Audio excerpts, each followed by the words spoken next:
the non-complainer or embarrassed complainer. Let's take a look at a non-complaining or embarrassed complaining guest. Not all guests that are unhappy with their dining experience will complain. This is the case with Mrs. Novak. She visited an establishment and received extremely poor service. Just look. Her wine was warm, but she didn't say anything.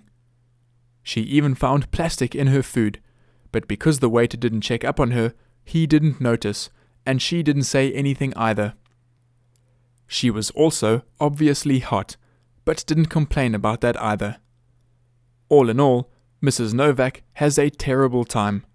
But when she left, she didn't say anything, and the waiter didn't pick up on it either. By not complaining, she has given us no chance to correct any mistakes, and we have lost valuable feedback about how you could improve our overall service delivery. For this reason, the non-complainer, such as Mrs. Novak, is one of the most important guests that we need to look out for and handle professionally. Let's go back through her dining experience and see where we might have picked up on her being unsatisfied.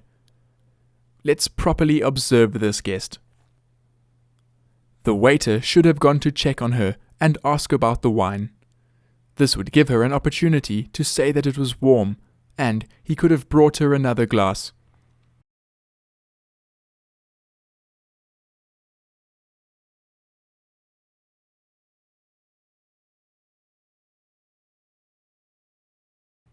If the waiter did the correct checks at the pass, he would have found the plastic, and if he had done the 2-minute check, as he was supposed to, it would have given the guest a chance to complain about it.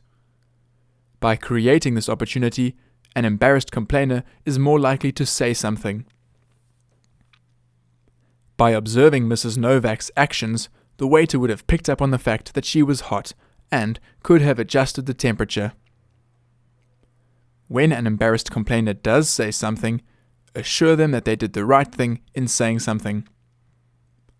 So while it can be tricky to know guests are unhappy if they don't say anything, by carefully observing the guest and creating opportunities to complain by doing checks, we're more likely to spot problems and solve them, leaving non-complainers such as Mrs. Novak happy when they leave.